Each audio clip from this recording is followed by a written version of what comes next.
Gracias a los de soporte por la atención. La invitada del día de hoy es la doctora Xoli Pérez Campos. Me voy a permitir leer su semblanza sin dejar de agradecerle a la doctora Xoli por el tiempo que se está tomando para compartirnos parte de su experiencia. La doctora Xoli Pérez Campos es ingeniera geofísica por la Facultad de Ingeniería de la UNAM. Realizó sus estudios de posgrado en la Universidad de Stanford y su postdoctorado en el Instituto Tecnológico de California, donde también ha sido investigadora visitante. Xoli es sismóloga apasionada que disfruta dar clases, asesorar a estudiantes, participar activamente en asociaciones profesionales y hacer divulgación. Fue coordinadora del Servicio Sismológico Nacional Mexicano y desde el 2023 es directora del Sistema Internacional de Vigilancia de la Organización del Tratado de Prohibición Completa de Ensayos Nucleares. Hoy la doctora Xoli nos compartirá el tema, el Tratado de Prohibición Completa de Ensayos Nucleares y su Sistema Internacional de Vigilancia. Nuevamente, gracias, doctora Xoli, y le cedemos la palabra. Muchas gracias. Buenos días por allá. Espero que me estén escuchando bien y que todo se vea bien en la pantalla. Si no, me lo hacen saber. Gracias por la invitación. Es un placer para mí estar, aunque sea a la distancia, cerquita de ustedes en México. Y hoy les quiero platicar sobre un tratado muy importante, que es el Tratado de Prohibición Completa de Ensayos Nucleares. Y su sistema internacional de vigilancia. Vamos a platicar cuál es el contexto de este sistema. Ahí está. La plática va a tener estos 5 elementos, un poco de historia sobre los ensayos nucleares, cómo surge el tratado, el TPCE, son las siglas en español de Tratado de Prohibición Completa de Ensayos Nucleares, la N se omite, no sé por qué, pero es ensayos nucleares. Y también un poco sobre la organización del tratado, que es la OTPC. Vamos a hablar de sus 3 pilares, pero me voy a enfocar sobre todo en el Sistema Internacional de Vigilancia. Los 3 pilares son el Sistema Internacional de Vigilancia, el Centro Internacional de Datos y las inspecciones de sitio. Voy a platicar un poquito de cada una de ellas, pero me voy a enfocar más en el Sistema Internacional de Vigilancia, como mencionaba, puesto que es la división que yo encabezo y de la que conozco mejor. Bien, un poquito de historia. En los años 40 comenzaron las pruebas nucleares, como sabemos, para desarrollar el armamento nuclear, las bombas nucleares que fueron detonadas durante la Segunda Guerra Mundial. Y bueno, a partir de ahí hubo una gran carrera armamentista para desarrollar este tipo de armas, y eso requería de varias pruebas. Entonces, como podemos ver, en las siguientes 3 décadas hubo un gran incremento de estas pruebas. Entre 1945, que fue cuando se lanzaron las bombas atómicas, y 1996, que fue cuando se firmó el tratado, o se puso a firma el Tratado de Prohibición Completa de Ensayos Nucleares, se tuvieron más de 2,000 explosiones nucleares en el mundo, en más de 60 lugares. Más o menos estamos hablando de una explosión cada 9 días durante esos 50 años. En la gráfica en el centro de la diapositiva pueden ver cómo se fue dando este incremento en el número de pruebas nucleares, empezando con los años 50 en casi 300 pruebas, hasta casi 800 pruebas en la siguiente década, en los 60. Aquí vemos cómo continuaron las pruebas y no solamente crecieron en número, sino que también crecieron en el tamaño. Si vemos al inicio, empezaban con 25 kilotones para después llegar a 22 o 10.4 megatones. Vemos en la diapositiva algunas pruebas clave o de más conocidas, pero también lo otro que vemos es el incremento nuevamente de los años 60, el número más grande, y vemos algunos en tratados cómo empezaron a aparecer para delimitar estas pruebas. El primero fue en 1959, que fue el Tratado del Antártico, en el cual se declaró la zona de la Antártida como una zona libre de pruebas nucleares. El siguiente fue este en 1963, donde surge el Tratado de Prohibición Parcial de Ensayos Nucleares. Entonces, este tratado lo que hizo fue prohibir las pruebas en la atmósfera y en el agua, lo cual pues fue un paso muy importante. En 1968 se pone, entra el Tratado de No Proliferación Nuclear y bueno, esto marca un descenso en el número de pruebas que se empiezan a dar.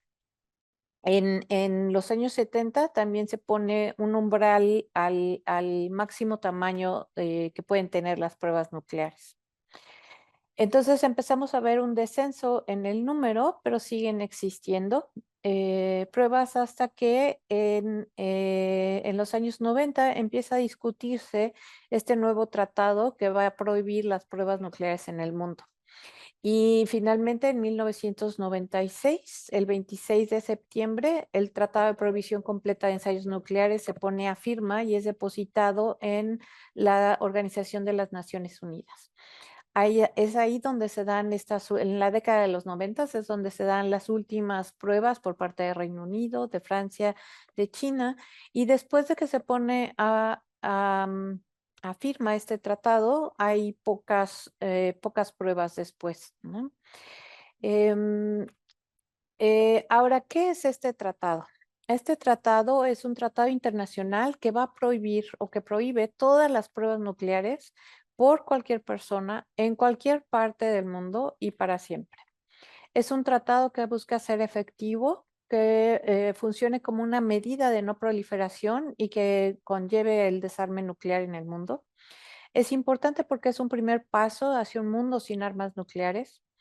Es no discriminatorio, pues tiene un sistema de verificación, que es el Sistema Internacional de Verificación y el Centro Internacional de Datos, que permite determinar dónde se llevó a cabo una prueba. Además, es verificable mediante las inspecciones en sitio que se pueden llevar a cabo una vez que entra en vigor el tratado. También el tratado lo que busca es el fomento de la confianza y esto se logra mediante medidas de consulta y aclaración. Los estados van a tener o tienen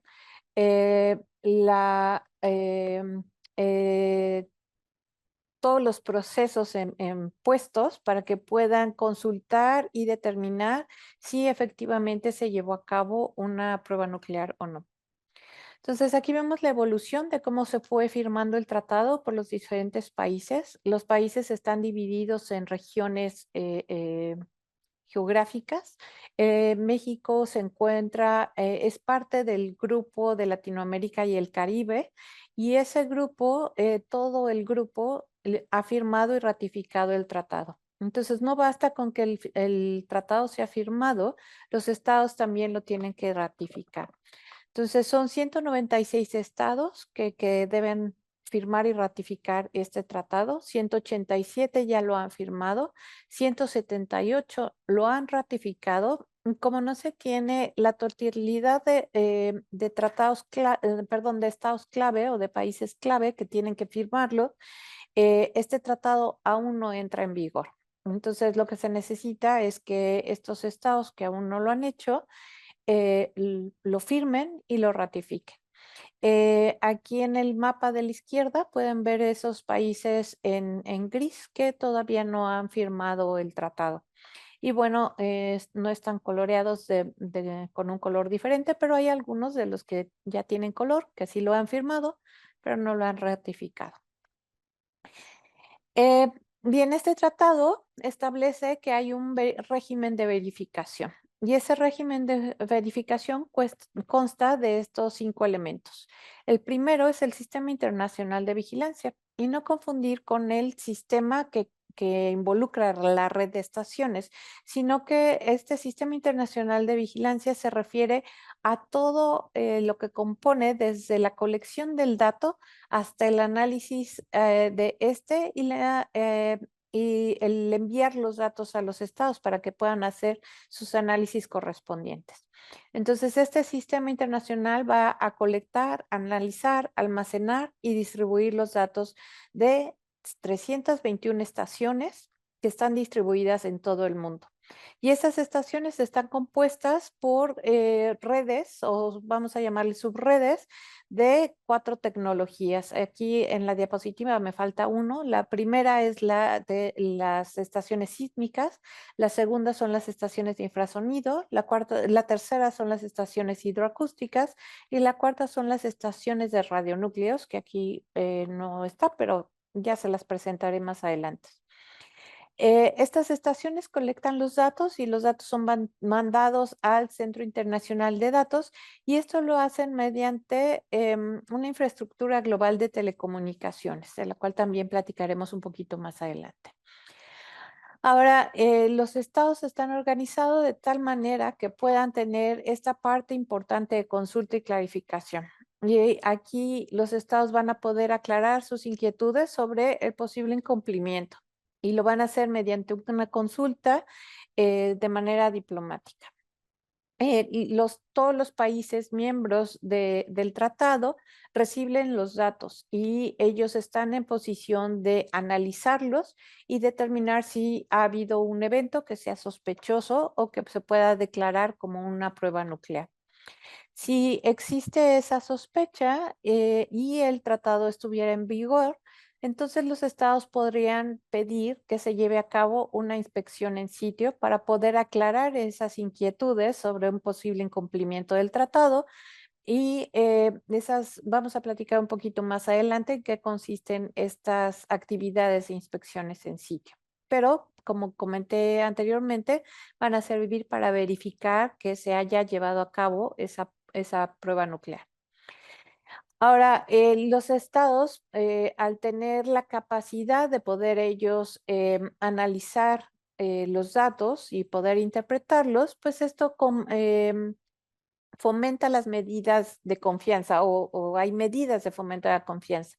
Esto va a prevenir la interpretación errónea de los datos y va a ayudar a que también haya una buena calibración de las estaciones del Sistema Internacional de Vigilancia y con ello pues no tener no apuntar a estados sin tener realmente la verificación de que se llevó a cabo un evento, perdón. Entonces, con todos estos, los estados signatarios están en posición de poder sacar sus propias conclusiones y tomar la decisión si hubo un incumplimiento al tratado o si no lo hubo, y en tomar acciones después de esto. Todo, a partir de la tercera columna, esto se puede llevar a cabo una vez que haya entrado en vigor el tratado. Entonces, ahorita, como el tratado no ha entrado en vigor, lo que tenemos en la organización es la Secretaría Técnica Provisional. Y esta Secretaría Técnica Provisional está compuesta de 3 pilares fundamentales. Uno, que es el Sistema Internacional de Vigilancia, el otro, que es el Centro Internacional de Datos, y el tercero, que son las inspecciones en sitio. Y cada uno de estos está organizado en lo que les llamamos divisiones. Ahora, el Sistema Internacional de Vigilancia está compuesto por 331 estaciones y 14 laboratorios de radionúcleos que voy a detallar más adelante. El Centro Internacional de Datos es el encargado de colectar, almacenar, analizar y distribuir los datos y productos, los datos que son emanados de las estaciones y de los laboratorios y los productos que resultan después del análisis de los datos. Finalmente, el grupo de inspecciones en sitio se está preparando para llevar a cabo inspecciones en sitio, como su nombre lo indica, cuando estas sean requeridas una vez que el tratado haya entrado en vigor. Lo que vemos en esta diapositiva es el mapa con la distribución de las estaciones. Cada uno de los símbolos que están a su derecha representa un tipo de tecnología. Entonces, como comentaba, tenemos 4 tipos de estaciones, que son las estaciones sísmicas, las hidroacústicas, las de infrasonido y la de radionúclidos. También mencioné que hay 16 laboratorios mostrados en los triángulos inversos. Por ejemplo, aquí en Europa se ven 4 de ellos. En las estaciones sísmicas hay de 2 tipos. Hay estaciones sísmicas primarias y estaciones sísmicas auxiliares.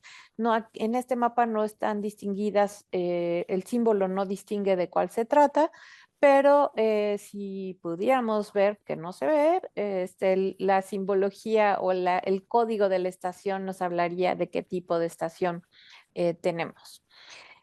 Aquí en la derecha ven el número de estaciones, la distribución por tecnología. En la columna de hasta la derecha es el número total de estaciones que existirán en la red una vez que se haya concluido la instalación de todas ellas, mientras que en la columna del centro se tiene el número de estaciones que ya han sido instaladas y certificadas. Certificadas significa que operan de acuerdo con los estándares mínimos requeridos por los manuales de operación. Y el código del tipo de red, entonces la primera AS corresponde a estaciones sísmicas auxiliares, HA corresponde a estaciones hidroacústicas, IS a infrasonido, PS a sísmicas primarias, RN a radionúclidos y RL a los laboratorios. Hasta abajo se tiene otra más, que es radionúclidos NG, que es gases nobles, porque de las 80 estaciones de radionúclidos, 40 de ellas tendrán capacidad de monitorear gases nobles. Y ahora vámonos al detalle de cada una de estas. Aquí en estas imágenes pueden ver el ejemplo de una de las estaciones sismológicas, cómo está instalada, cómo se tiene, por ejemplo, el acceso a la estación de energía y de comunicaciones. Aquí se ve el paso de una fibra óptica para llevar la comunicación desde la caseta, que es esta que se ve a la derecha arriba, donde se encuentra el sensor que está abajo a su izquierda. Es un sensor de pozo. Aquí estamos viendo cómo lo están instalando. Y este sensor, como decía, está dentro de la caseta. Dentro de la caseta también está lo que vemos aquí arriba a la derecha en la imagen de la izquierda abajo, que es la parte de comunicaciones y de energía. Y entonces de esta caseta sale esta fibra óptica que se ve en esta canaleta que va aérea y lleva hasta el centro de registros, que para esta estación se encuentra a cierta distancia, y podemos ver el centro de registro en la imagen de abajo a la derecha. Ahí se ve un rack donde se reciben las comunicaciones y también donde se envían los datos hasta el Centro Internacional de Datos. Esta es una estación, pues, tipo de estación sísmica de pozo. Entonces, como mencionaba, hay 50 estaciones sísmicas primarias y 120 auxiliares. Ese va a ser el total en la red sísmica. Y se tienen con un solo sismómetro, un sismómetro de pozo, como vimos en la diapositiva anterior o como estamos viendo en la imagen. Este es el sismómetro, este es el pozo. O hay estaciones que cuentan con varios sismómetros distribuidos en un área amplia, un sismómetro de banda ancha y varios sismómetros de periodo corto, y esto conforma arreglos o complejos que son analizados de manera conjunta. Luego tenemos las estaciones hidroacústicas. De estas estaciones tenemos de 2 tipos. Las estaciones hidroacústicas con hidrófono, que estos hidrófonos están instalados a cierta profundidad en el océano. De hecho, están a la profundidad del SOFAR, que es este canal que permite la transmisión de las ondas acústicas de manera fácil. y están conectados, es una tripleta de estos hidrógenos que están conectados entre sí mediante una fibra, y ese cable nos lleva hasta algún lugar en la costa, en tierra, donde se encuentra la estación de registro.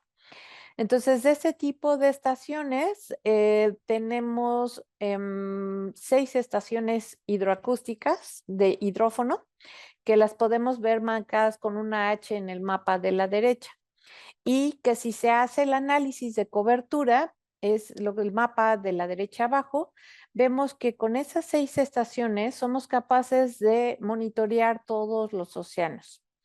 El color rojo nos indica la cobertura, una mejor cobertura, y los colores azules nos indican una menor cobertura. Pero vemos que con esas 6 estaciones podemos ver todos los océanos en el mundo. El otro tipo de estaciones hidroacústicas que se tiene se conocen estaciones de fase T, y estos se encuentran ubicadas en islas y están en el mapa marcadas por la clave T. Las vemos ahí. De hecho, México opera una de estas estaciones hidroacústicas en la isla Socorro, en en el archipiélago de Revillagigedo, hacia el frente del estado de Colima, en el Océano Pacífico. Estas estaciones lo que tienen realmente es un arreglo de estaciones sísmicas distribuidas en la isla, y lo que permiten es obtener las ondas que viajan por tierra, pero también o sea, por el subsuelo, pero también las ondas que viajan por el SOFAR y luego son acopladas con la corteza de la isla, ¿no? O con el suelo de la isla. Em, en específico, pues las estaciones sísmicas pues están diseñadas para detectar todas las pruebas que son realizadas en el subsuelo o bajo tierra. Las estaciones hidroacústicas están diseñadas para poder detectar todas las pruebas que son acuáticas o en los océanos. Y como decía, son 6 estaciones basadas en hidrófonos, 5 estaciones basadas en sismómetros para fase T. Luego tenemos la tercera tecnología, que son los arreglos de infrasonido, y estas están diseñadas para poder detectar pruebas nucleares que ocurren en la atmósfera. Y se tienen 2 tipos de arreglos de infrasonido, que pueden tener 4 elementos u 8 elementos. Lo que vemos aquí en la imagen de la derecha es un elemento. Y entonces estas rosetas están compuestas de microbarómetros, y estas tubos, grandes tubos, que llevan hacia un registrador aquí en el centro y que llevan la información al otro registrador aquí en el centro, y ya de ahí sale la información a la central de registro, y de la central de registro salen los datos para acá a Viena, donde se encuentra el Centro Internacional de Datos.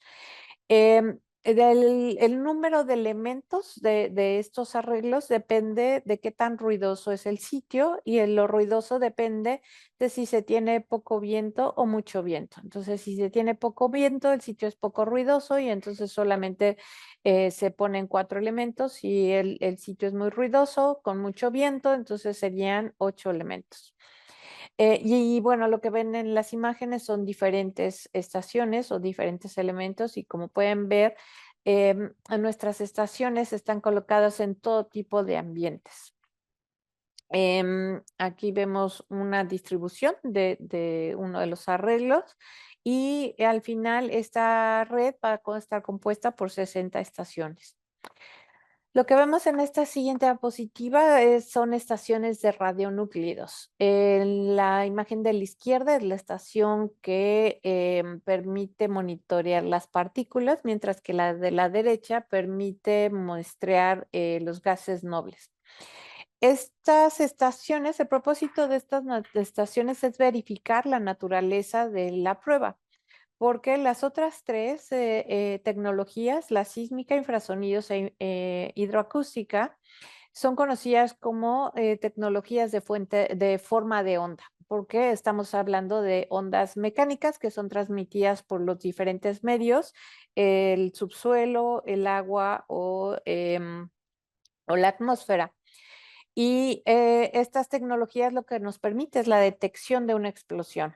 Eh, Así como permiten la detección de los sismos, pues van a permitir también la detección de la explosión.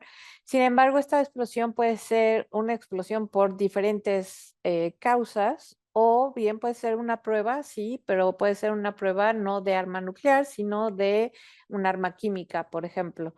Entonces, las estaciones de radionúclidos son las que nos permiten distinguir si hubo una firma nuclear y por lo tanto la detección que se está haciendo emanó de una prueba nuclear y no de otro tipo de explosiones.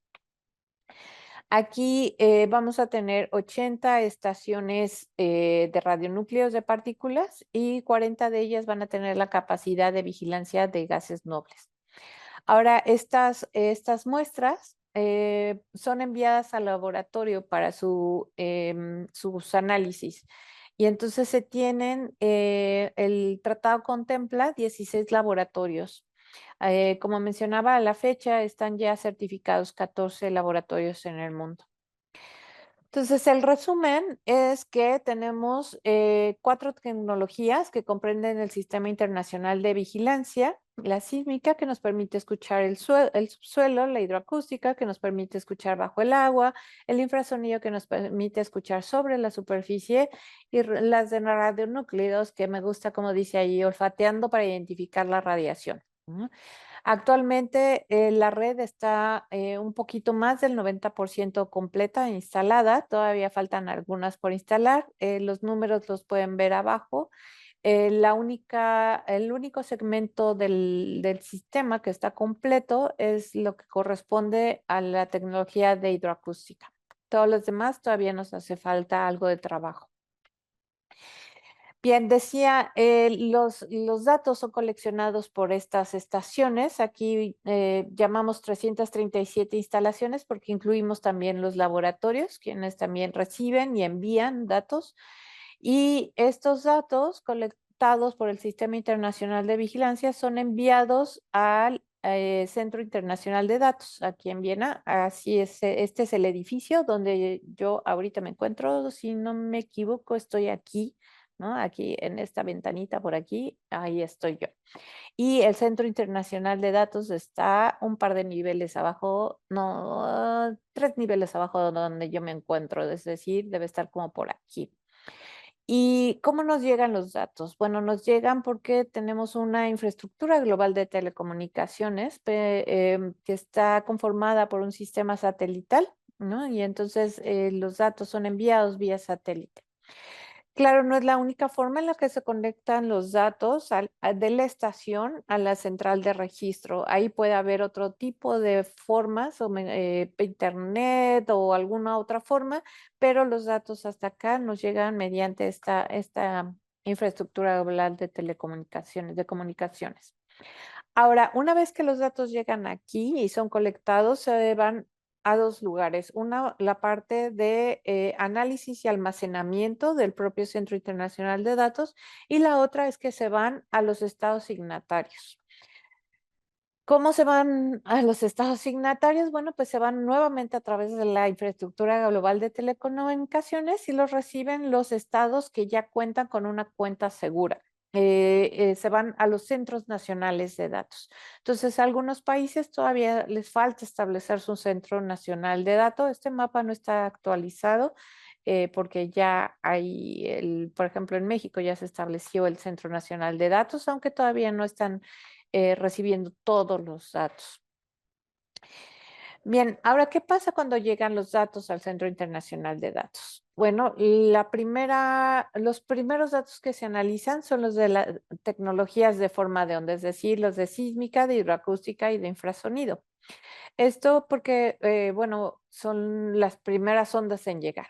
Eh, ya después, vamos a ver qué tanto después, se analizan los datos que provienen de las estaciones de radionúcleos y también se mandan al laboratorio para su análisis. Ahora, ¿cómo conectar estas dos informaciones? Bueno, lo primero que pasa es que si se detecta un evento, se tiene que caracterizar, es decir, dónde ocurrió, latitud, longitud, profundidad y de qué magnitud fue ese evento. Entonces, esa magnitud es equivalente a una explosión, o al revés, una explosión tiene una magnitud equivalente. Una vez que pasa eso, se puede hacer un modelado directo y decir, bueno, si la explosión fue aquí, dada la atmósfera en el día en el que ocurrió esa explosión y en esa zona, ¿cuál sería la propagación de las partículas de acuerdo a ese transporte atmosférico? Entonces se hace un modelado directo, se ven las estaciones de radionúcleos que pudieron haber sido alcanzadas de acuerdo a ese modelado y entonces se analizan esas estaciones. Pero ¿qué pasa si más bien las estaciones de radionúclidos determinan que hay evidencia de algún radionúclido que puede corresponder a una prueba nuclear? Ah, bueno, pues entonces se hace un modelado inverso para ver, de acuerdo con el transporte atmosférico que prevaleció en los últimos días, de dónde pudo haber venido esa fuente y se trata de buscar si hubo una explosión que lo pudo haber originado o cuál fue su posible origen. Entonces aquí vemos un ejemplo del modelado directo cuando de una liberación, ¿no? Como qué estaciones pudo haber afectado y ahí vemos la ubicación de las diferentes estaciones y entonces ya se puede analizar esas estaciones en particular. Aquí vemos al revés, es el modelado inverso. Esta estación detecta algo y se trata de ver de dónde, en días atrás, si se fijan aquí arriba a la izquierda está la fecha y entonces aquí nos estamos yendo en el tiempo hacia atrás para ver de dónde pudo haber sido el origen y se encuentra un posible origen. Entonces, bueno, una vez que llegan los datos acá, ¿qué es lo que pasa? Bueno, vienen los datos de las estaciones sísmicas, llegan al Centro Internacional de Datos, esto toma algunos segundos, la adquisición es continua, los datos son continuos y de manera automática se hace el procesado de estos datos para hacer la detección y la extracción de las características de las formas de onda y de las fases que se identifican para ver cuáles serían los eventos que se están revisando. Y esto toma aproximadamente entre 10 y 30 minutos. Y esto hace que se identifiquen eventos, ¿no? Y esos eventos van conformando lo que es el primer boletín o el primer informe de evento. A ese informe de eventos se le añaden más estaciones, se le añaden las estaciones sísmicas auxiliares. Esas estaciones no están enviando, no se están colectando sus datos de manera continua, solo se piden en caso de que se identifique un evento y sirven para mejorar la localización y la caracterización del evento. Entonces, una vez que se obtienen estos datos, bueno, pues se hace la revisión del evento para sacar un segundo reporte. De ese segundo reporte se vuelve a ver si hace falta más datos, más estaciones, cómo se mejora y sale un tercer evento, un tercer reporte. Esto es aproximadamente a las 6 horas. De ahí pasa al análisis manual realizado por analistas y esto, bueno, toma más tiempo, es un análisis interactivo y toma aproximadamente 48 horas para que pase a formar parte del boletín de eventos revisados. Y hay una caracterización del evento, aquí es donde ya se incluye la parte de radionúcleos, lo vamos a ver más adelantito, y ya se forma los boletines finales. Y en este mapa lo que vemos son todos los eventos que han formado parte, han logrado formar parte de este boletín revisado y vemos que hasta 2022, entre 2000 y 2022, este catálogo o este boletín cuenta con 741.563 eventos. Como pueden darse cuenta, pues prácticamente estamos hablando de sismos, pero las pruebas nucleares que han ocurrido dentro de este periodo, pues también están incluidas dentro de estos 741.563 eventos. Ahora, ¿qué pasa con los radionúclidos? Estos a los 2 días, que decía yo, después de haber revisado bien la localización, llegan los datos de los radionúclidos, se recibe la muestra, se analiza, se hacen las simulaciones inversas, y se incorporan al reporte, al análisis y con ello a la discriminación de los eventos y al boletín final. Lo que ven en esta diapositiva es cómo está el centro de operaciones. Si recuerdan ese edificio que les mostré, bueno, esto está en un 6º piso. Em, y aquí podemos ver cómo están las diferentes pantallas para ver cómo se está llevando a cabo el procesado automático, cómo está la salud de la infraestructura global de comunicaciones, cómo está la salud de las estaciones, si hay algún ticket de incidencia en algún momento en alguna estación o en algún dato o en algún momento del procesado, etcétera. Entonces aquí se puede tener como una vista amplia de todo lo que está pasando y por eso es el centro de operaciones de la organización.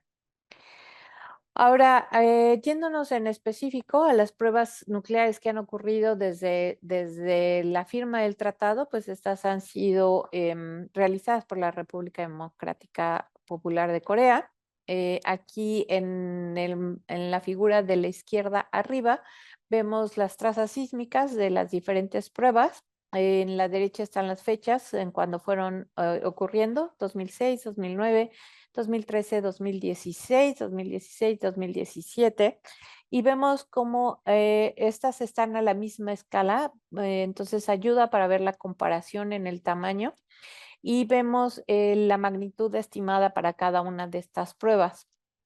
La más pequeña, que fue en 2006, que fue de magnitud estimada con 4.1, contra la más grande, que es la más reciente, de magnitud de 6.1. Ahora, si vemos en la tabla, podemos ver nuevamente las fechas, la magnitud y lo que sigue en las 3 columnas siguientes es interesante porque vemos el número de estaciones que estaban instaladas en la red en ese momento, el número de estaciones que se usaron, que detectaron el evento y que fueron utilizadas en la localización. Y lo más interesante, que es la columna de la derecha, que es el área de confianza de esa localización estimada, la cual se traduce en esas elipses que vemos en el mapa de la imagen de la derecha. Entonces, en la imagen de la derecha vemos las estrellitas que corresponden a los epicentros de cada una de estas eh, pruebas realizadas con su fecha correspondiente y con su elipse de error correspondiente. Y lo que es interesante es ver cómo esta elipse amarilla, que corresponde al evento más pequeño, pero también más antiguo, la localización de este evento fue realizada con solo 22 estaciones contra 132 estaciones del evento más reciente que corresponde al que está en color verde de 2017 con su pequeña elipse de error. Esto pues nos permite ver cómo la evolución en la instalación de las estaciones ha ayudado a la mejor detección, no solo porque tengamos eventos más grandes, sino porque también tenemos un número mayor de estaciones. Hemos logrado reducir el umbral de lo que se puede detectar y no solo eso, también hemos reducido el área de incertidumbre de las localizaciones. Y vamos a ver que esto es importante porque reduce el área que se tiene que cubrir en una inspección en sitio. Aquí se ve la distribución de las estaciones que pudieron registrar y que se usaron en el evento de 2017, en la prueba de 2017. Ven las estaciones primarias, las auxiliares en los diferentes triangulitos, las hidroacústicas en triángulos azules por acá, las de infrasonido que se usó en la localización, que fue esta cercana. Y bueno, como decía, si hay la sospecha de que ocurrió un evento y que este evento corresponde a una prueba nuclear, los estados, una vez que entre en vigor el tratado, van a poder solicitar que se lleve a cabo una inspección en sitio para poder aclarar si fue una prueba nuclear o no. Y entonces, una vez que ocurre el evento, los estados lo solicitan, se puede organizar esta inspección en sitio, pero hay varias limitantes. Una de ellas es que el tamaño máximo del área que se puede inspeccionar es de 1,000 km². De ahí la gran importancia de tener una buena localización del evento, pero también una baja incertidumbre en esta localización para poder hacer una buena delimitación de esta área. La otra limitante es el número de inspectores que pueden estar en sitio, que no pueden ser mayor, el número no puede ser mayor de 50 de 40, perdón, de manera simultánea. Entonces, esto requiere muchísima logística, poder establecer quién tiene que estar en qué momento en el sitio. El protocolo al tratado detalla todas las técnicas que pueden ser utilizadas y varias de ellas son geofísicas. Ahora, ¿qué busca esta inspección en sitio? Lo que busca es marcas de que hubo una explosión nuclear subterránea y esto lo busca em, eh, con estos cambios que se dan en el suelo, en la superficie, pero también en el subsuelo. Entonces va a buscar anomalías radioactivas, cavidades, chimeneas, escombros, fracturas, espalaciones en la superficie, cráteres, cambios de densidad en el suelo, cambios en la capa freática. Entonces, una vez que les estoy leyendo esto para un geofísico como yo, rápido, estoy pensando en todas las técnicas geofísicas que puedo usar para poder ver esto, ¿no? También puede ser que haya elementos con recubrimiento metálico, como para el pozo que se usa para detonar la prueba, o algunos otros objetos mecánicos que estuvieron ahí para algunas otras actividades o cables. Entonces, aquí lo que nos muestra son las actividades que se pueden llevar a cabo. Como decía, todas estas actividades están establecidas en el protocolo del tratado.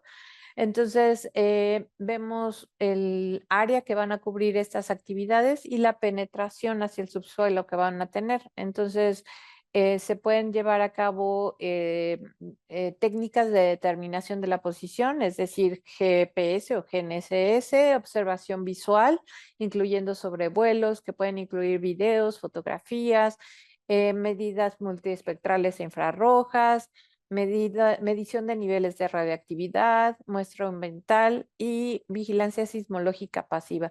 Esto se tiene que llevar a cabo en los primeros días después de la prueba.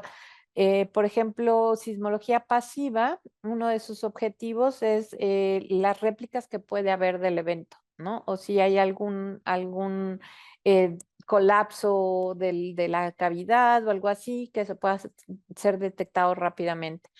Pero las réplicas pues van a decaer muy rápidamente en el tiempo, por lo tanto es una de las primeras técnicas que se tiene que llevar a cabo una vez iniciada la inspección en sitio.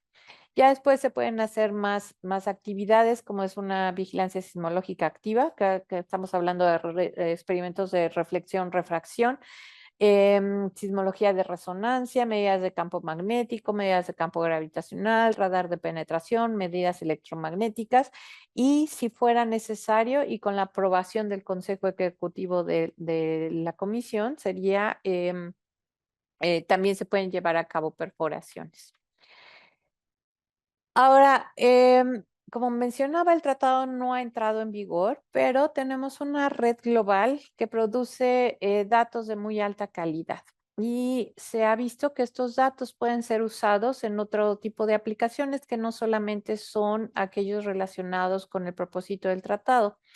Entonces, estos datos pueden ser compartidos con otros fines para aplicaciones civiles o también para investigación, para cuestiones científicas. En cuanto a aplicaciones civiles, perdón, se tienen acuerdos con centros de alerta de tsunamis. Entonces, estos centros reciben los datos de manera continua y prácticamente inmediata, y esos datos pues colaboran con la detección de sismos, por ejemplo, para las alertas tempranas de los diferentes países o de las diferentes regiones. Por ejemplo, en Latinoamérica, Chile y en Honduras tienen un acuerdo con la organización. También hay acuerdos con comités interagencias para emergencias radiológicas y nucleares. Para aplicaciones científicas, estos datos también se pueden usar con un uso científico. Si alguien necesita datos sismológicos, por ejemplo, o hidroacústicos o de infrasonido de algunas de las estaciones existentes en el sistema, lo que se hace es un contrato vía esta plataforma que es Virtual Data Exploitation Center. Se llena un formulario, se encuentra en línea y se establece un contrato entre la organización y el científico y su organización, estableciendo muy claramente para qué van a ser usados los datos, cuál es el proyecto. El proyecto debe tener un inicio y un fin, y el cómo y por qué y para qué se van a usar estos datos. Pero bueno, con estos datos se han publicado muchos trabajos con diferentes alcances. En este QR pueden, si lo toman, los va a llevar a la plataforma esta de VIDEC, y ahí pueden consultar más el cómo hacer esto. Ejemplos del uso de estos datos para aplicaciones civiles o científicas: está la erupción del volcán Hunga Tonga Hunga Ha'apai, que ocurrió en enero de 2022. Aquí está una colección de datos de infrasonido en donde se puede ver el claro registro de esta erupción, y se puede ver el paso de las ondas de infrasonido a través de la red, dando vueltas durante varios días alrededor de la Tierra. Otro que a mí me gusta mucho, otra aplicación que a mí me gusta mucho, es el análisis de las señales hidroacústicas, ¿no? Las cuales se pueden utilizar para caracterizar sismos, como el sismo de Chile, que está en la imagen de la izquierda.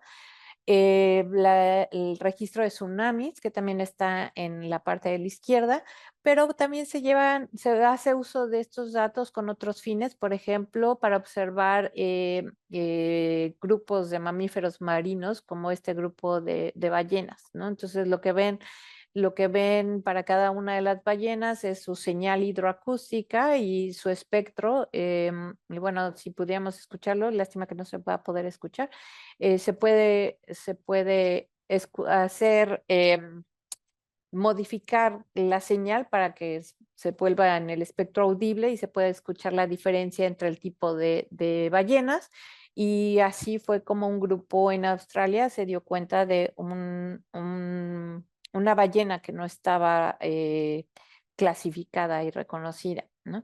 Otros estudios actuales son, por ejemplo, la temperatura de los océanos, cómo ha variado. Dado que la red tiene 20 años, pues se pueden hacer estudios de mayor periodo. Y bueno, hay oportunidades para trabajar en la organización o para participar dentro de la organización.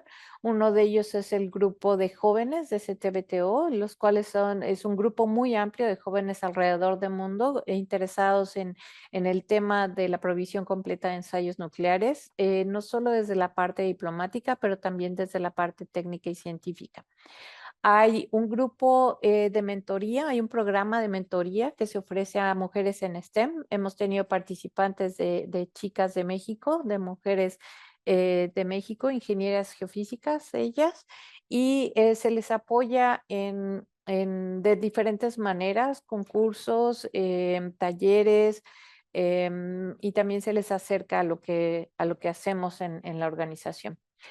También pueden consultar la página de internet donde está la liga para que trabajen con nosotros, donde pueden consultar vacantes, no solo de puestos permanentes, bueno, no son permanentes, tienen un periodo, pero le llamamos fixed term, y también puestos temporales muy cortos que pueden ir desde 6 meses hasta 2 años. De igual manera hay eh, pasantías, vamos a traducirlo así, internships, para que puedan tener oportunidades. Y con eso cierro mi presentación. Les agradezco muchísimo su atención y quedo atenta a sus preguntas. Muchas gracias por su presentación, doctora Scioli. ¿Alguien del público tiene alguna pregunta? Puede externarla en este momento o bien escribirla por el chat y nosotros procederemos a leerla. En lo que se anima alguien a hacer una pregunta, a nosotros nos gustaría que usted nos compartiera cuál fue el camino de Scioli para poder llegar a ser directora del Sistema Internacional de Vigilancia. Esto principalmente para nuestros estudiantes que nos están escuchando o vayan a ver la grabación posteriormente. Ay, muchas gracias por la pregunta. Yo creo que todo empieza cuando era yo chiquita. Es una historia muy larga. La voy a hacer lo más corta posible. Yo decidí que quería estudiar algo relacionado con la sismología cuando estaba pasando de la secundaria a la preparatoria. Y ahí me encontré con que existía la carrera de ingeniería geofísica que me podía llevar a la sismología. Hay muchas formas de llegar a la sismología. Yo escogí ingeniería geofísica. Eso me llevó a la Facultad de Ingeniería de la UNAM, a la carrera de Ingeniería Geofísica. En mis últimos años, en 1995, haciendo mi servicio social, trabajé con el doctor Gerardo Suárez Reynoso. Y bueno, una persona a la cual admiro mucho, ha sido un gran mentor en mi vida. Y cuando yo me fui a estudiar el posgrado para poder convertirme en sismóloga, él se vino como el primer director del Sistema Internacional de Vigilancia, ¿no? Eso fue en 1996. Yo me fui a estudiar posgrado, él se vino para acá. Y entonces, a raíz de eso, yo me enteré que existía esta organización que contrataba geofísicos y sismólogos y que podría ser un lugar donde eventualmente podría trabajar. Platicaba yo con uno de mis mejores amigos en aquel entonces oye, no se ve tan mala idea ir a trabajar para allá. Y bueno, ahí quedó el asunto, terminé mi posgrado, regresé a México, entré a trabajar en la UNAM y un día estaba yo en una estancia de visita en Caltech haciendo lo que normalmente hacía y recibí un correo del doctor Carlos Valdés González, que en ese momento él era el jefe del Servicio Sismológico Nacional y me mandó un correo y me dijo, oye, mándame tu CV en inglés. Y yo bien ingenua se lo mandé y acto seguido, como al mes, recibo un correo en el cual me dice que fui seleccionada para ser representante técnico de México ante esta organización, ante la Organización del Tratado de Provisión Completa de Ensayos Nucleares. Y eso me estuvo trayendo aquí a Viena a las reuniones de lo que se llama el Grupo de Trabajo B, que es el grupo de países que ve cómo funciona la organización desde el punto de vista técnico y entonces guía a la organización desde el punto de vista técnico. Entonces estuve participando mucho en eso y eso me abrió los ojos para ver qué se necesitaba para operar una red, cómo debían funcionar las redes, ¿no? Y qué me parecía óptimo y bueno, interesante, cómo analizar la calidad de los datos, de las estaciones, etcétera. Y bueno, eso me dio muchas ideas que me sirvieron después para implementar en el Servicio Sismológico Nacional, cuando el doctor Arturo Iglesias me invitó a ser la coordinadora del Servicio Sismológico Nacional. Y bueno, ahí como jefa del servicio, pues me tocaba coordinar la operación de las estaciones que el servicio opera para la organización. que son esta estación en Revillagigedo que les comentaba, en Isla Socorro, pero México también opera 3 estaciones sismológicas auxiliares, una en La Paz, otra en Matías Romero y la tercera en Tepiche, en Quintana Roo. Matías Romero es Oaxaca y La Paz, Baja California Sur. Entonces, bueno, ahí obtuve mucha experiencia. Y de pronto, bueno, vino la pandemia, yo dejé de ser jefa del servicio y estaba yo un día muy tranquila en mi casa y recibo una llamada del doctor Gerardo Suárez, que ya les comenté, para decirme que se estaba abriendo esta posición de directora de la organización, de la división del Sistema Internacional de Vigilancia y me dijo que yo aplicara. Y aquí el mensaje es... yo no creía en mí misma, pero él creyó en mí, vio algo en mí y me dijo, tú eres una candidata ideal para este puesto. Yo entré en crisis, hablé con otro mentor que tengo, que es fabuloso, que es el director del Centro Sismológico Nacional de Chile. Él estuvo también trabajando aquí en la organización en los primeros años y le hablé, le pedí su consejo y me dijo, no, pero yo no veo ni mejor candidato que tú. Te estarías desaprovechando si no lo haces. Y bueno, después de analizarlo mucho, pues decidí solicitar, mandar mi aplicación y pues heme aquí, esa es la historia completa. Un poco resumida.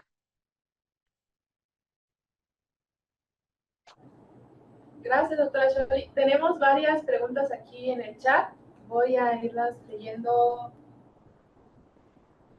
Bueno, antes vamos a darle la palabra a Jorge de la Cruz Vega. Adelante, Jorge. Sí, muchas gracias, doctora. Muy interesante su exposición. A mí me llama la atención porque yo recuerdo entre los años 84, 89, que cursaba la licenciatura, soy geógrafo, y nos llamaba mucho la atención y preocupación sobre todo en el conflicto que se tenía, sobre todo por el uso de todas las islas del Pacífico precisamente como campos de pruebas nucleares. Sin embargo, pues yo recuerdo en ese entonces era preocupación, pero todo se quedaba hacia el interior, o sea, nadie podía expresar al respecto. Entonces me da una satisfacción grande ver que Naciones Unidas ha prestado atención precisamente en ese sentido y pues las cosas han cambiado. Mi pregunta es respecto de las condiciones que en algún momento se podrían requerir para poder hacer uso de ese, al menos conocer la información que se maneja y la forma de poder utilizarlo. Entonces, mencionaba por ahí que hay alguna especie de cursos que se imparten a través de la organización. Gracias. Sí, con gusto. Hay 2 formas de mantenerse enterados. Uno es a través de la página de internet de la organización. Ahí se publica los cursos que se llevan a cabo. Estos cursos desafortunadamente no están abiertos a todo el mundo, ¿no? O a todo el público. Estos cursos, para poder acceder a estos cursos o a los diferentes entrenamientos o eventos que hay por la organización, em, tiene que ser a través de la autoridad nacional. Esto es, en el caso de México, es la Secretaría de Relaciones Exteriores quien tiene que hacer la nominación de quienes pueden participar en estos cursos. Los cursos están enfocados sobre todo a operadores de estación o a gente que participa en el Centro Nacional de Datos. Entonces, aquí lo que toca es acercarse al Centro Nacional de Datos, que en este caso es la UNAM, a través del Instituto de Geofísica, el Servicio Sismológico Nacional, para ver cómo se puede participar con ellos, ya sea en el análisis de los datos o de alguna manera. Hay eventos que sí son abiertos, como es la conferencia de ciencia y tecnología.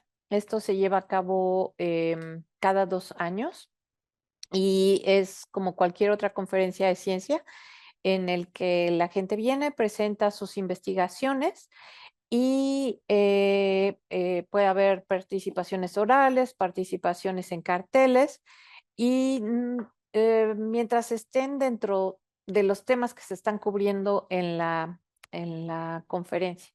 Y si ustedes ven conferencias pasadas, hay como una gran variedad, ¿no? Inclusive cuestiones, en la pasada hubo cuestiones de sismología de manto, de zona de transición del manto, por ejemplo. Yo estaba como pez en el agua en esa sesión, ¿no? Eh, entonces es como muy abierta. Ahí es donde se le puede sacar mucho más provecho y en donde sí podrían asistir fácilmente. Muchas gracias, doctora. Con gusto. Vamos a dar continuidad con la sección de preguntas. Aquí tengo una que me hicieron llegar por WhatsApp. ¿Quién da el apoyo económico para que sigan operando las distintas redes de monitoreo? Esa es una. Y la segunda, ¿a qué retos se ha enfrentado como investigadora mexicana en esta organización internacional? Bien, la primera, cómo funciona la organización es como otras organizaciones de Naciones Unidas, en donde los países miembros son los que financian las operaciones, ¿no? Entonces, cada país tiene establecida una cuota dependiendo de varios factores y esa cuota anual ingresa y conforma el presupuesto que nosotros tenemos disponible. ¿Qué retos me he enfrentado como investigadora aquí? A ver, déjenme ver cómo lo pongo. Es curioso porque definitivamente la experiencia que viví en el Servicio Sismológico Nacional pues me abrió mucho el panorama y lo que hago aquí es básicamente lo que hacía en el Servicio Sismológico Nacional de México, nada más que a un poquito más grande escala, ¿no? Estamos hablando de no muchas más estaciones porque el sismológico manejábamos 100 estaciones propias, pero recibíamos datos como de 300. Ahorita no sé los números, pero en ese entonces así era. El asunto es que, bueno, ahora es global y ahora no solo es una tecnología, sino son 4 tecnologías. Y entonces quizás el reto es aprender sobre las otras tecnologías que yo no conocía o que no manejaba, ¿no? Entonces el tratar de entender los detalles propios de cada una de ellas para poder darles lo mejor posible y organizarlo lo mejor posible. El otro reto que ahorita estamos teniendo es cómo sostener a largo plazo la red, ¿no? Que esto es problema de todo administrador de red.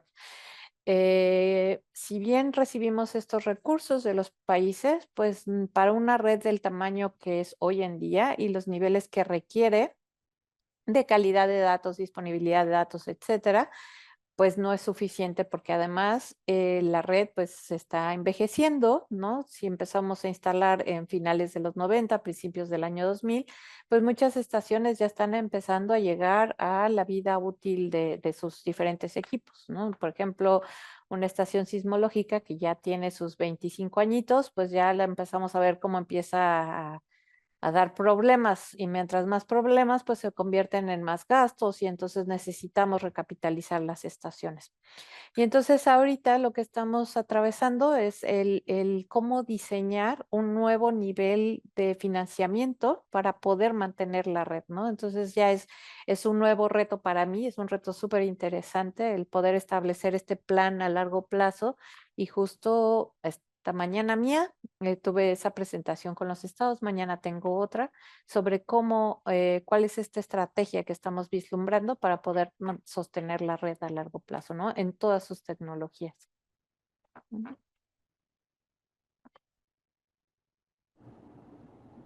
Gracias, doctora. Vamos a pasar a otra pregunta. Luis Enrique nos dice que muchas gracias por la ponencia, muy interesante. Y él tiene 2 preguntas. ¿Ha existido una disminución o incremento en pruebas con armas nucleares? Y la segunda, ¿qué zonas del mundo son las que más presentan ensayos de este tipo? Qué pregunta tan interesante y me lleva a recalcar la importancia de este tratado y del Sistema Internacional de Vigilancia, ¿no? Porque hasta antes de que existiera este tratado, pues fueron varios países o las potencias del mundo que tenían la capacidad para el desarrollo de este tipo de armamento, los que hicieron todas las pruebas en el mundo, ¿no? Y en diferentes lugares, Estados Unidos, Francia, Reino Unido, la Unión Soviética, ahora Rusia, llevaron pruebas en diferentes lugares, ¿no? China también. Y lo importante del tratado es que a pesar de que no ha entrado en vigor, sí ha sido, sí puso un alto en estas pruebas. ¿Por qué? Porque el Sistema Internacional de Vigilancia, con la distribución de las estaciones que se tienen y el número de estaciones que se tienen, no deja pasar una prueba sin que sea detectada, ¿no? Entonces, eso ha hecho que los países no se lancen a hacer pruebas por aquí y por allá. Y a partir de que fue puesto en firma, solamente se han tenido las pruebas que ha hecho y declarado Corea del Norte. No se ha tenido más pruebas, ¿no?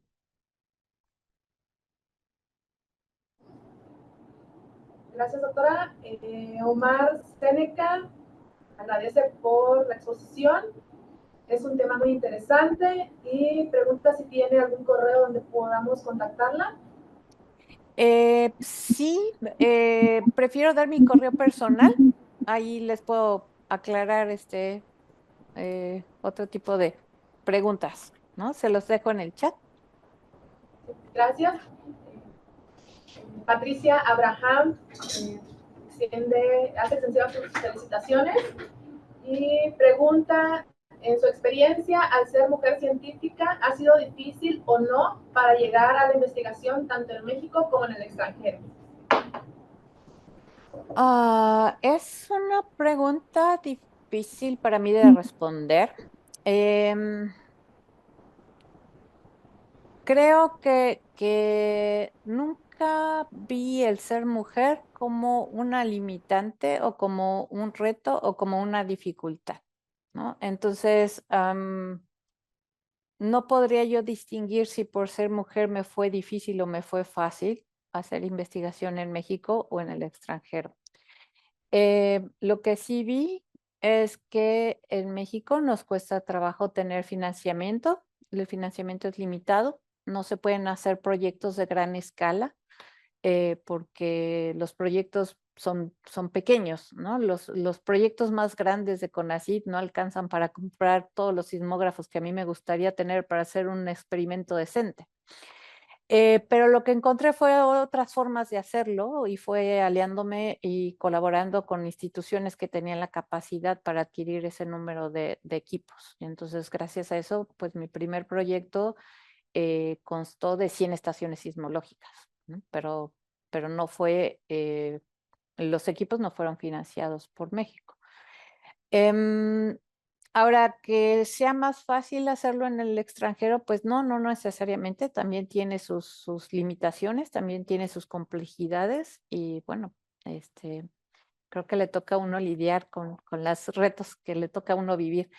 En específico, por ser mujer, yo puedo considerarme como una persona muy afortunada porque no he vivido una discriminación tan fuerte como otras colegas lo han hecho. No he tenido o no me he enfrentado a sentirme discriminada como otras personas o otras colegas lo han hecho, o relegada por ser mujer, ¿no? Afortunadamente he contado con colegas que siempre me han apoyado, que siempre me han guiado y que siempre he tenido buen soporte de parte de ellos, ¿no? Mencioné aquí algunos nombres, pero podría yo seguirme mencionando más y pues todos son hombres, ¿no? Gracias, doctora. Elio B. Pregunta, ¿cuál es el motivo de las estaciones con sensores de lectura de gases nobles? Bien, no voy a entrar mucho a detalle porque desafortunadamente todavía no acabo de aprender mucho.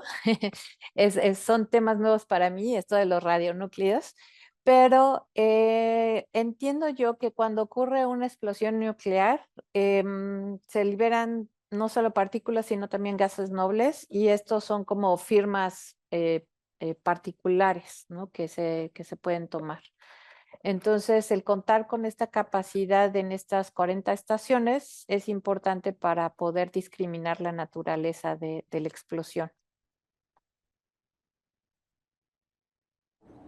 Gracias, doctora. Aquí tenemos una última pregunta por parte del doctor Miguel, que quiere externarla de manera personal. Adelante, doctor Miguel. Gracias, muchas gracias, doctora, por la presentación y por el tiempo que nos ha dado. Creo que ha sido muy ilustrativo.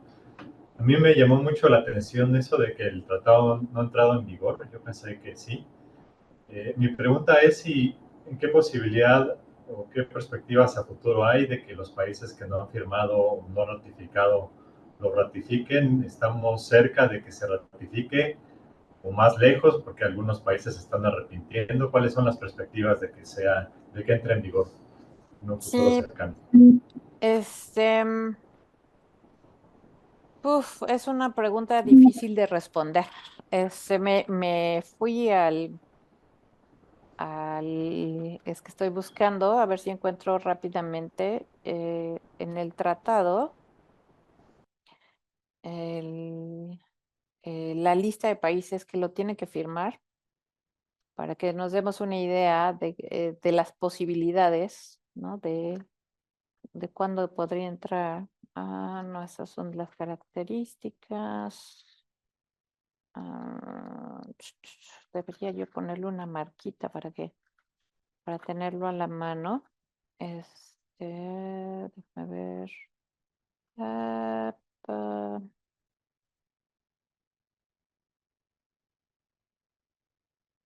eh, déjenme ver si no lo encuentro rápido, pero es que no quisiera yo decirles.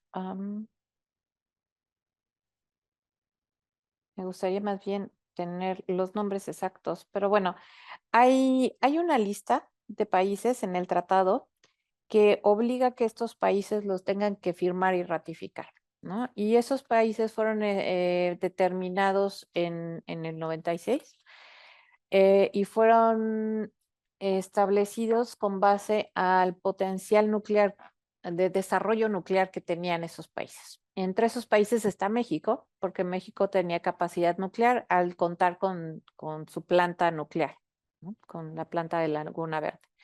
Entonces, como se pueden imaginar, pues son varios países los que estaban ahí incluidos y son potencias como Estados Unidos, como China, como Rusia, como Irán, como Pakistán, la India, Egipto, etcétera, ¿no? Y entonces hasta que todos los de esa lista, en ese anexo, lo firmen y lo ratifiquen, esto no puede entrar en vigor. Y bueno, hay países de esa lista que aún no lo han firmado, como son el caso de India y Pakistán, ellos no lo han firmado, o países que aún no lo han ratificado, como Estados Unidos, que no lo ha ratificado. Rusia lo había firmado, lo había ratificado, pero justo el año pasado decidió desratificar para poder estar en el mismo nivel que Estados Unidos, ¿no? Entonces, bueno, pues ¿qué viene? Es una cuestión política, diplomática, y lo que esperamos es que pronto los estados decidan firmarlo y ratificarlo. Pero bueno, ¿cuándo? No lo sabemos, ¿no? Nosotros seguimos trabajando, uno, para que eso suceda, y dos, para que el sistema internacional de vigilancia se mantenga firme y cumpliendo su propósito. Gracias, doctora Sholi. Si no hay alguna pregunta más, quiero agradecer por tomarse el tiempo de escuchar la conferencia del día de hoy. Agradecer a la doctora Sholi por tomarse el tiempo de compartir su experiencia profesional y más que nada su experiencia personal para poder motivar a los estudiantes que todavía están en ese camino, ¿no? De decidir qué estudiar o por qué línea de las ciencias de la Tierra irse. De manera personal, agradezco también a la doctora Scholli por siempre estar, desde que la contacté, estar muy al pendiente, contestarme los correos, y pues aquí estamos el día de hoy, ¿no? Muchas gracias, gracias a todos, estén pendientes de las próximas conferencias que habrán dentro de este seminario. No me queda más que agradecerles nuevamente, doctora Scholli, muchas gracias. Muchas gracias a ustedes por la invitación, el tiempo, las preguntas muy interesantes. Buen día. Buen día, doctora Scholli, gracias.